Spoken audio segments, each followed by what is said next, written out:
Chapter 1, Part 2. When all of the house that was open to general inspection had been seen, they returned downstairs, and taking leave of the housekeeper, were consigned over to the gardener, who met them at the hall door. As they walked across the lawn towards the river, Elizabeth turned back to look again. Her uncle and aunt stopped also, and while the former was conjecturing as to the date of the building, the owner of it himself suddenly came forward from the road, which led behind it to the stables. They were within 20 yards of each other, and so abrupt was his appearance that it was impossible to avoid his sight. Their eyes instantly met, and the cheeks of each were overspread with the deepest blush.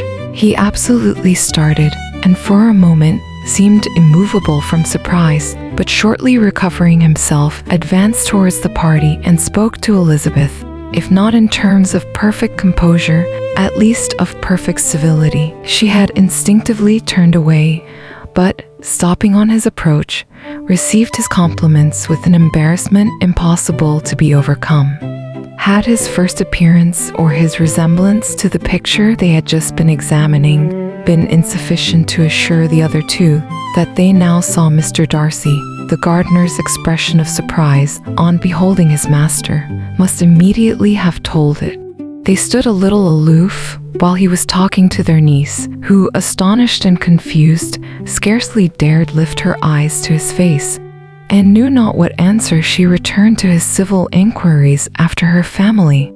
Amazed at the alteration in his manner since they last parted, every sentence that he uttered was increasing her embarrassment, and every idea of the impropriety of her being found there, recurring to her mind. The few minutes in which they continued together were some of the most uncomfortable of her life, nor did he seem much more at ease when he spoke. His accent had none of its usual sedateness, and he repeated his enquiries as to the time of her having left Longbourn, and of her stay in Derbyshire, so often and in so hurried a way, as plainly spoke the distraction of his thoughts. At length, every idea seemed to fail him, and, after standing a few moments without saying a word, he suddenly recollected himself and took leave. The others then joined her, and expressed their admiration of his figure. But Elizabeth heard not a word, and, wholly engrossed by her own feelings, followed them in silence. She was overpowered by shame and vexation. Her coming there was the most unfortunate, the most ill-judged thing in the world. How strange must it appear to him! In what a disgraceful light might it not strike so vain a man! It might seem as if she had purposely thrown herself in his way again. Oh, why did she come? Or why did he thus come a day before he was expected? Had they been only 10 minutes sooner, they should have been beyond the reach of his discrimination, for it was plain that he was that moment arrived, that moment alighted from his horse or his carriage. She blushed again and again over the perverseness of the meeting, and his behavior, so strikingly altered. What could it mean? That he should even speak to her was amazing, but to speak with such civility, to inquire after her family. Never in her life had she seen his manners so little dignified, never had he spoken with such gentleness as on this unexpected meeting. What a contrast did it offer to his last address in Rosings Park, when he put his letter into her hand. She knew not what to think, nor how to account for it. They had now entered a beautiful walk by the side of the water, and every step was bringing forward a nobler fall of ground, or a finer reach of the woods to which they were approaching. But it was some time before Elizabeth was sensible of any of it, and, though she answered mechanically to the repeated appeals of her uncle and aunt, and seemed to direct her eyes to such objects as they pointed out, she distinguished no part of the scene. Her thoughts were all fixed on that one spot of Pemberley House, whichever it might be, where Mr. Darcy then was. She longed to know what at that moment was passing in his mind, in what manner he thought of her, and whether, in defiance of everything, she was still dear to him. Perhaps he had been civil, only because he felt himself at ease, yet there had been that in his voice which was not like ease. Whether he had felt more of pain or of pleasure in seeing her, she could not tell. but he certainly had not seen her with composure. At length, however, the remarks of her companions on her absence of mind roused her, and she felt the necessity of appearing more like herself. They entered the woods, and, bidding adieu to the river for a while, ascended some of the higher grounds, whence, in spots where the opening of the trees gave the eye power to wander, were many charming views of the valley, the opposite hills, with a long range of woods overspreading many, and occasionally part of the stream. Mr. Gardiner expressed a wish of going round the whole park, but feared it might be beyond a walk. With a triumphant smile, they were told that it was 10 miles round.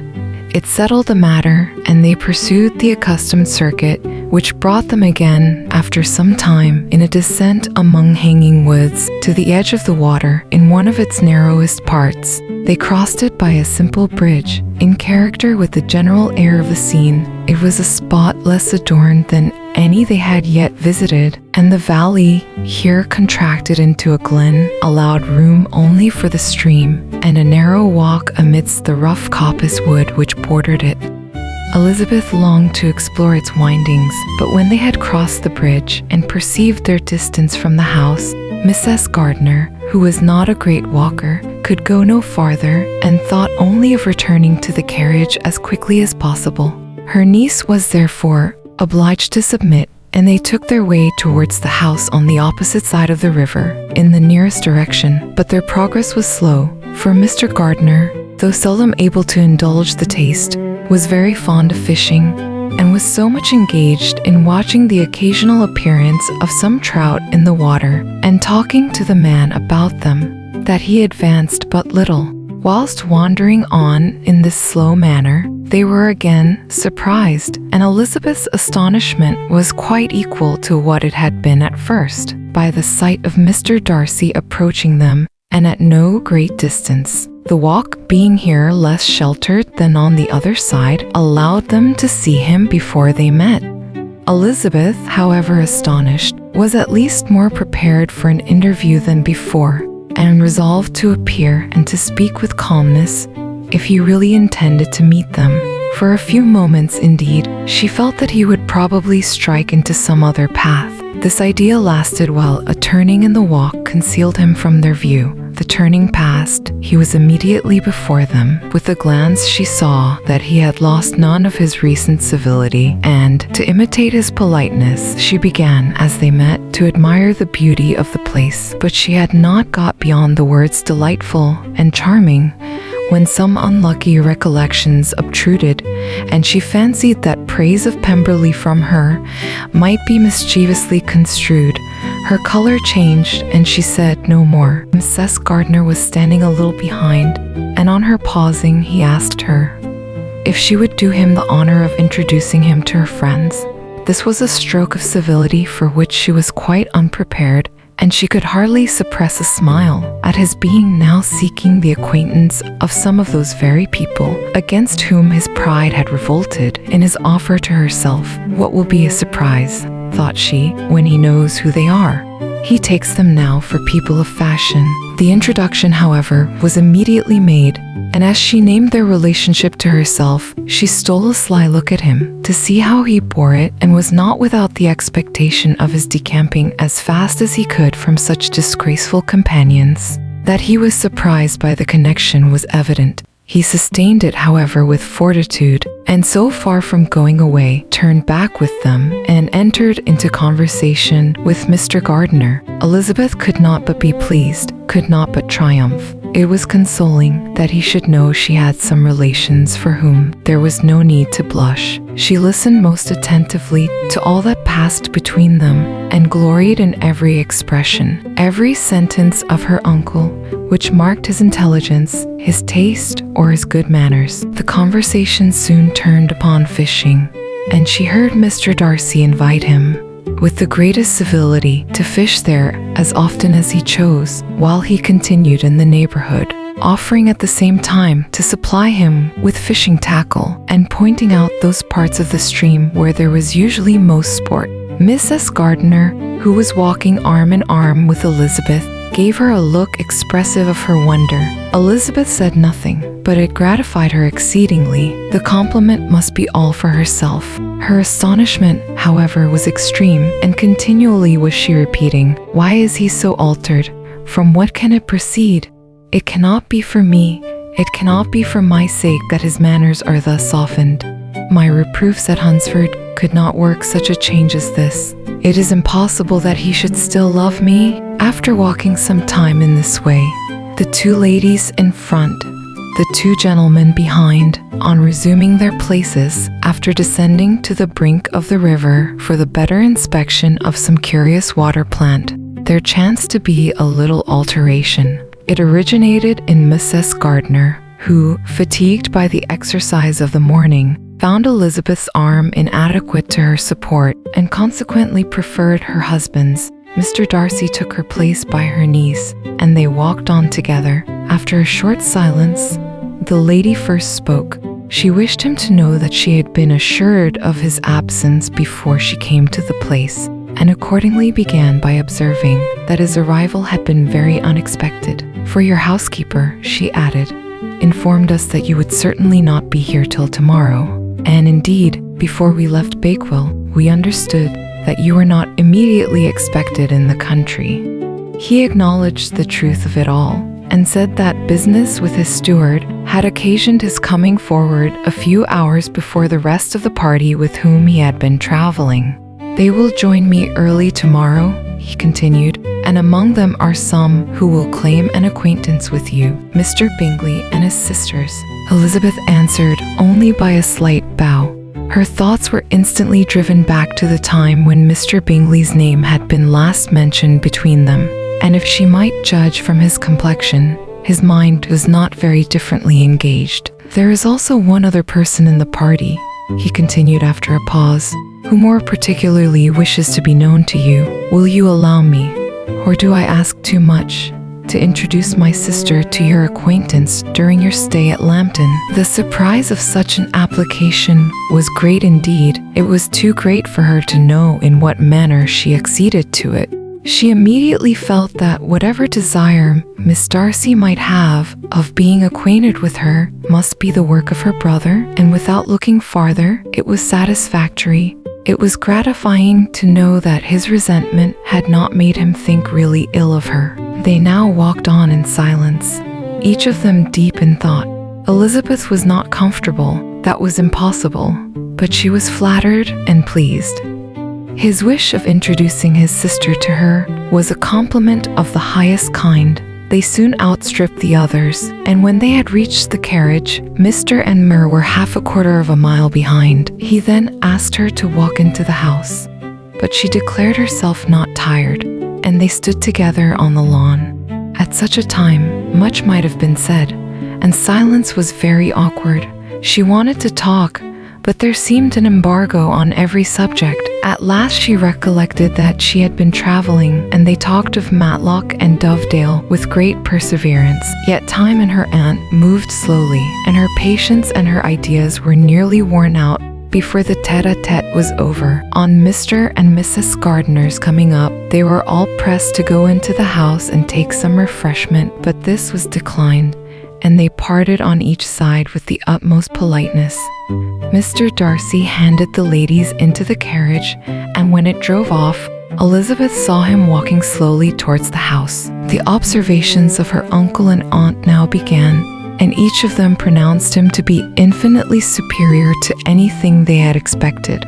"He's perfectly well behaved, polite, and unassuming," said her uncle. "There is something a little stately in him, to be sure," replied her aunt, "but it is confined to his air, and is not unbecoming. I can now say with the housekeeper that, though some people may call him proud, I have seen nothing of it. I was never more surprised than by his behavior to us. It was more than civil, it was really attentive, and there was no necessity for such attention. His acquaintance with Elizabeth was very trifling." "To be sure, Lizzie," said her aunt, "he is not so handsome as Wickham, or rather he has not Wickham's countenance, for his features are perfectly good. But how came you to tell us that he was so disagreeable?"